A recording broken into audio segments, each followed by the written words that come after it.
आश्चर्य की बात है, बड़े सोच की बात है कि लोग स्त्री पुत्र आदि में आसक्त होकर ऐसे मानव देह को भगवान की भक्ति प्रेम रस में ना डुबो करके व्यर्थ में नष्ट कर देते हैं। श्रीपाद का कहना है कि जहां ऐसा वैभव मिलता है, जहां ऐसी बुद्धि मिलती है, जहां का ये प्रभाव है कि एक बार आ जाए प्रणाम कर ले इस भूमि को, तो उसको अंतिम समय परम कल्याण की प्राप्ति होती है। तो अपने परिवार के राग में फंसकर, मोह में फंसकर पापाचरण करते हुए जो जीवन व्यतीत करते हो, तो ये व्यर्थ जीवन है। इसको सार्थक करने के लिए निरंतर नाम जपने का अभ्यास करो। कभी कभी वृंदावन आकर दर्शन कर जाओ। जो कर्म करते हो पापाचरण उसमें ना हो, वो कर्म भगवान को अर्पित करो। इसी जन्म में भगवत प्राप्ति हो जाएगी। संतों की वाणी, परम कृपालु संत जन समस्त शास्त्र और अपने हृदय के अनुभूत वचनों के द्वारा जीवों का परम कल्याण करते रहते हैं। श्री सनक सनंदन सनातन सनत कुमार में से श्री सनातन जी की वाणी। परम मुनि परमहंस श्री सनातन जी हर समय 5 वर्ष की अवस्था में रहते हैं और कोई वस्त्र नहीं धारण करते। दिगंबर, दिग माने दिशाएं ही जिनकी अंबर है, अर्थात नग्न अवस्था में रहते हैं।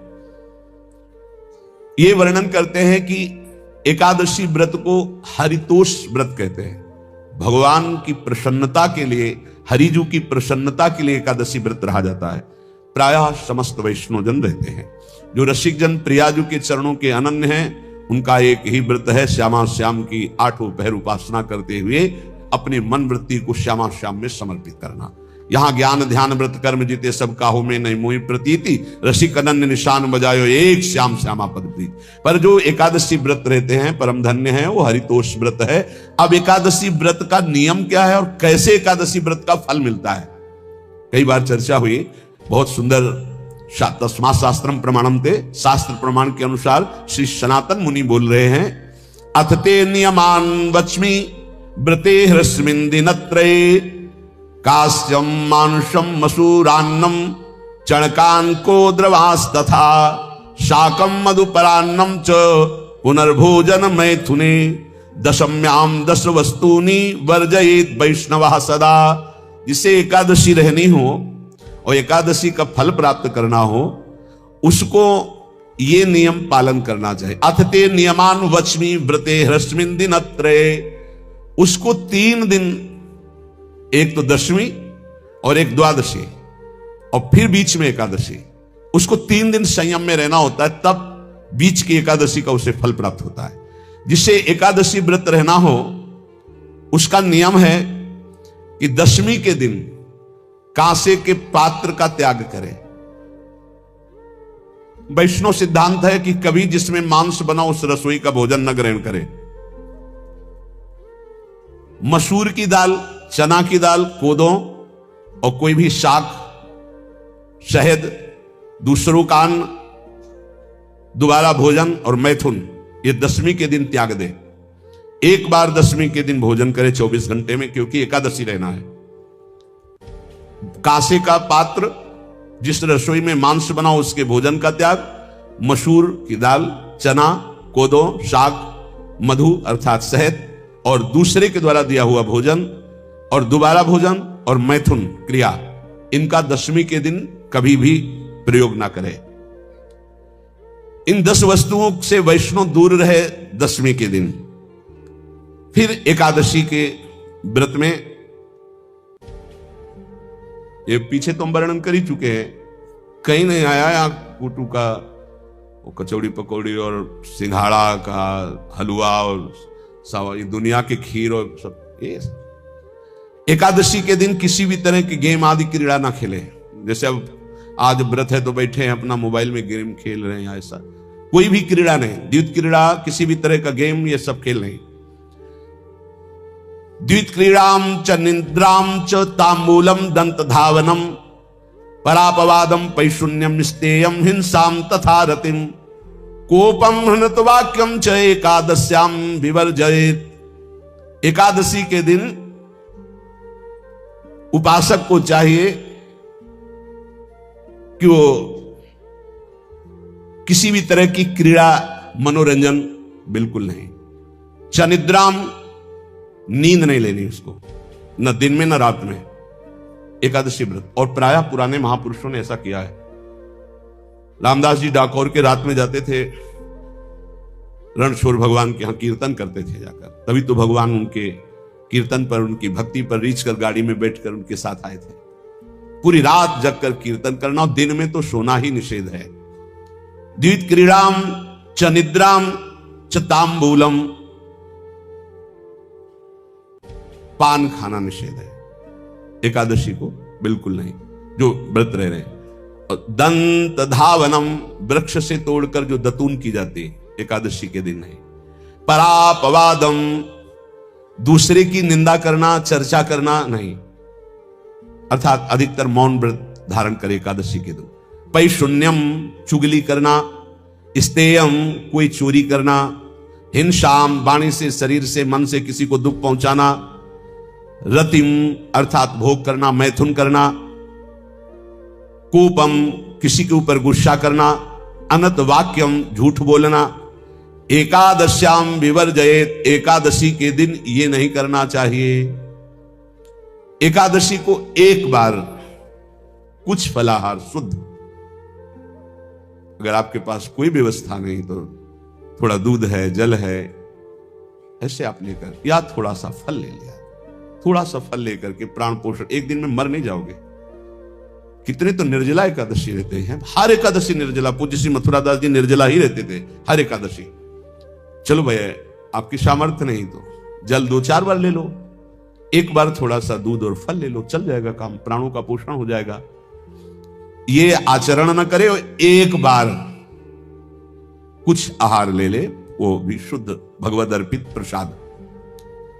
फिर द्वादशी को काश्यम मांसम सुराम छौद्रम तैलम वितथ भाषणम व्यायामम च प्रवासम च पुनर्भोजन मैथुने अस्पृश्य स्पर्श मासूरे द्वादश्याम द्वादश त्यजेत। कांस के पात्र में द्वादशी को भी भोजन न पावे। जिस रसोई में मांस बनाओ उसमें आहार न ले। किसी भी तरह का नशा द्वादशी को न करे। शहद न पाए, तेल के बने पदार्थ न पाए, मिथ्या भाषण न करे, और बहुत शरीर का व्यायाम न करे, बहुत थकावट वाले कार्य न करे। दोबारा भोजन न करे, एक बार द्वादशी को भी भोजन पवित्र। मैथुन न करे, जिसका स्पर्श नहीं किया जाता ऐसे पदार्थों का स्पर्श न करे, और मसूर की दाल न खाए। द्वादशी को जो इन नियमों का पालन करता है, दशमी द्वादशी ऐसे और एकादशी ऐसे, तब उसे एकादशी व्रत का फल प्राप्त होता है। जो इस पद्धति से एकादशी, ये जो मनमानी है सब नहीं, हर पदार्थ मिल जाएगा आपको फलाहार में। हर पदार्थ हमको बताया गया कि आपको जो चाहो सब पदार्थ फलाहार का। अरे भाई, हरितोष व्रत है तो हरि प्रसन्नता के लिए एक दिन भूखे रहने बहुत आनंद आता है।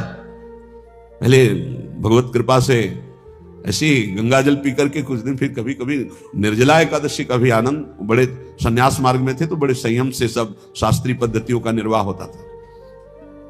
उपासक को चाहिए कि इन नियमों से व्रत का अनुष्ठान करे, मनमानी आचरण न करे। सबसे प्रार्थना जो एकादशी रहते हो, हरितोष व्रत इसे कहते हैं, भगवान की प्रसन्नता के लिए रहा जाता है, रहना चाहिए। जो अपनी आचार्य परंपरा में है, जैसे जिनका सिद्धांत है, पर रहने का सिद्धांत ये श्री सनत कुमार जी वर्णन, श्री सनक जी महाराज, ये सनत कुमार जी वर्णन की। सनक जी महाराज कह रहे हैं, यदि भगवान का आश्रय नहीं, सत्संग नहीं है, तो इन 4 में से एक हो तो नाश कर देता, फिर चारों हो तो सर्वनाश हो जाता है।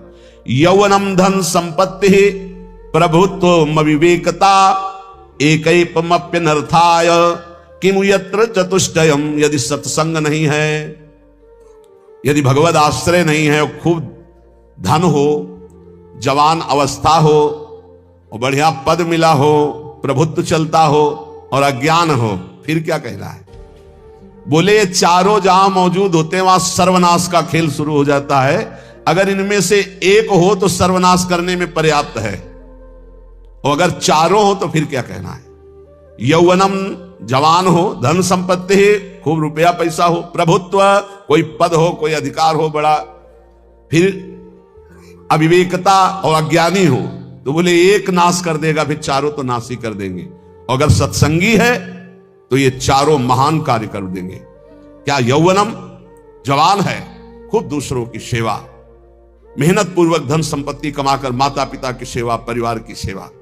ये माता पिता हमारा वेद कहता है मात्र देवो भव, तैत्तिरीयोपनिषद, मात्र देवो भव, पितृ देवो भव, आचार्य देवो भव, अतिथि देवो भव, यान्य नवद्यानि कर्माणि तानि सेवितव्यानि नो इतराणि, यान्यस्माकः सुचरितानि तानि त्वयोपास्यानि नो इतराणि, ये के चास्माच्छेयाः सो ब्राह्मणाः तेषां त्वया स्नेन प्रश्वसितव्यम, श्रद्धया देयम, अश्रद्धया देयम, श्रिया देयम, ह्रिया देयम, भिया देयम, संविदा देयम।